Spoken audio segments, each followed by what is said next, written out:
हाँ तो भाई लोगों, आज हम देखेंगे बाफना फार्मा। तो इस शेयर के अंदर काफ़ी ज़्यादा वॉल्यूम्स हो रहे थे, तो हमने सोचा कि थोड़ा इसके ऊपर देखा जाए क्या वर्किंग चल रही है। तो अगर मार्केट कैप देखेंगे तो लगभग लगभग 350 करोड़ के आसपास का इसका मार्केट कैप है। 145 इसका आज की डेट में रेट लगा हुआ है। और अगर हाई लो की बात कर लें तो 205 और 71 रुपये का लो है, मतलब कहीं ना कहीं हाई के आसपास ही है, बिल्कुल पास नहीं है लेकिन पास में है। बुक वैल्यू लगभग लगभग 38 की। और थोड़ा नीचे चलते हैं, थोड़ा पी रेशियो समझ लेते हैं। तो पी इसकी कहीं ना कहीं आ रही है इस समय 30 के आसपास कहीं ना कहीं पहुंच रही है वापस।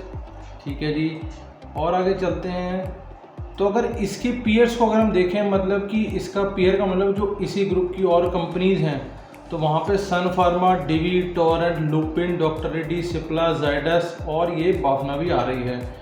अगर हम इन सब के शेयरों के रेट देखें तो आप रेट देखो, सिर्फ ये 145 का, बाकी सारी की सारी मतलब हज़ारों के हिसाब से चल रही हैं। ठीक है जी, और आगे समझते हैं। अगर हम इनके थोड़ा सा क्वार्टरली रिजल्ट की तरफ नज़र मारें तो 2022 में लगभग 34, फिर आप आगे देखते जाओ ईयर एंड और किस तरीके से काम चल रहा है। अब हम यहाँ देखें 34 से 42, 41, 42, 40, 28 नीचे गिरा, फिर 41, फिर वापस थोड़ा सा और नीचे आया, फिर वापस ऊपर उठा। अब ये चलते चलते 35 से 38, मतलब कि जब हम 35 करोड़ से अगर हम बात करें तो लगभग 38 करोड़ के आसपास इसकी सेल आ चुकी है। और अगर ऑपरेटिंग प्रॉफिट की बात करें तो पहले बहुत हाई था, बीच में माइनस भी चला गया, कंपनी में लॉसेस भी हो जाते हैं, लेकिन ये वापस अपने ट्रैक पे कहीं ना कहीं जाता आपको नज़र आएगा। और अब मार्च के रिजल्ट भी आने वाले हैं, तो वॉल्यूम बहुत ज़्यादा हाई हो रहे हैं इसके अंदर, तभी हम लोग इस चीज़ को, इस शेयर को डिस्कस कर रहे हैं। और अगर हम बात करें नेट प्रॉफिट की, तो नेट प्रॉफिट भी लगभग थोड़ा डाउन है, लेकिन इसका मतलब ये नहीं कि कंपनी ख़राब है, उनके रिजल्ट्स और अभी मार्च क्वार्टर के भी आने वाले होंगे। अच्छा, अगर हम बात करें इधर से सेल्स की all over year on year, तो 170 100 हुई, मतलब नीचे गिरी 46 से, फिर 44 हुई, फिर 42 हुई, फिर 42 से सीधा 71 चलेगी, और फिर 85, फिर 115, फिर 152, और अब वापस मार्च वाले में 146। और मुझे उम्मीद है कि अब जो अगला जो ये रिजल्ट देंगे ईयर ऑन ईयर का, तो 146 से ज़्यादा ही होने वाला। और इसी तरीके से ऑपरेटिंग प्रॉफिट में भी डिफरेंस आया है। ठीक है जी, और आगे चलते हैं, थोड़ा नेट प्रॉफिट देख लें। लगभग यहाँ 11 के आसपास था, यहाँ 7 हुआ, वापस 4 हुआ, तो अब ये 4 से वापस इंक्रीज होगा ही होगा।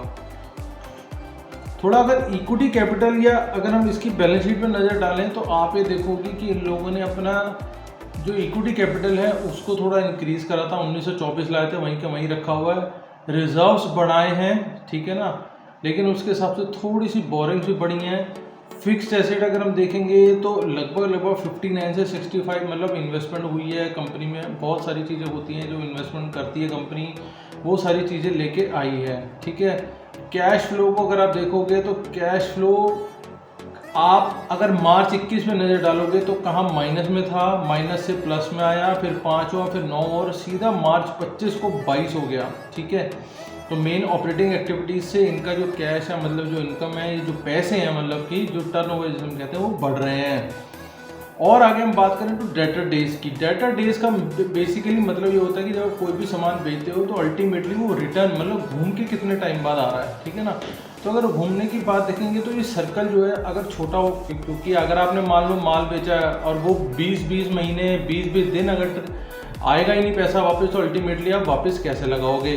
यहीं पे ये फ़र्क पड़ रहा है, कहाँ 100, कहाँ 208 था, फिर 52 हुआ, फिर 49 हुआ, फिर 49 से 63, फिर 130, 130 से 109 और 109 से 101, मतलब कंट्रोल्ड है और इसको और अच्छा करने की कोशिश की जा रही है।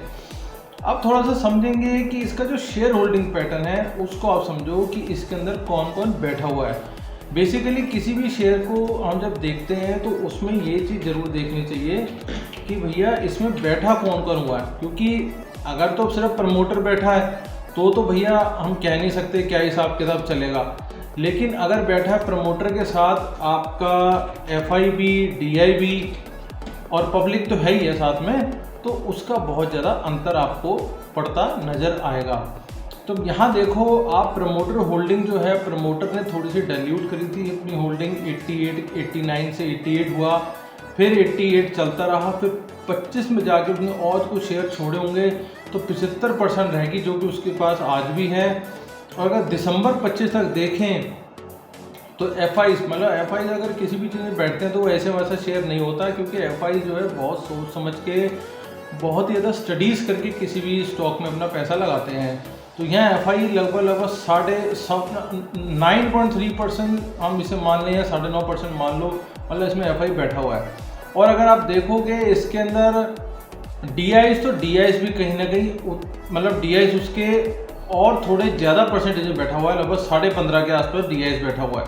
तो इन सब चीज़ों का बहुत ज़्यादा फर्क पड़ता है, क्योंकि एफआई और डीआई ने ही किसी भी स्टॉक के अंदर जब ट्रेडिंग करनी है या उन्हें वॉल्यूम्स लेके आनी है तो बहुत ज़्यादा अंतर आएगा इस चीज़ का जब एफ आई डी एस उसके अंदर बैठते हैं। ठीक है जी, ये तो बात हो गई इसकी। अब हमने आपको थोड़ा सा इसका जो मेन जो इसका ओवरव्यू था वो हमने चेक कर लिया। अब हम चलते हैं थोड़ा सा ट्रेडिंग व्यू के ऊपर। मेरा नेट थोड़ा सा स्लो है, ट्रेडिंग व्यू खुल रहा है यहाँ पे, तो खुल जा खुल जा खुल जा, खुल गया। तो ट्रेडिंग व्यू में हम थोड़ा सा इसका चार्ट को समझेंगे कि अल्टीमेटली ये चार्ट क्या कहना चाह रहा है, या चार्ट में हमको क्या शो हो जाएगा, ताकि हमें अंदाज़ा मिल जाए कि भैया इस स्टॉक में और कितना दिमाग लगाएं या इसको कैसे करें। मुझे लग रहा है हैंग हो गया सिस्टम, तो अपना यहाँ पे आ गया है। ट्रेडिंग व्यू नहीं खुल रहा, मुझे लग रहा है नेट ही स्लो है मेरा। चलिए कोई बात नहीं, तो आप थोड़ा सा नज़र रखो बाफना के ऊपर, हो सकता है कि आप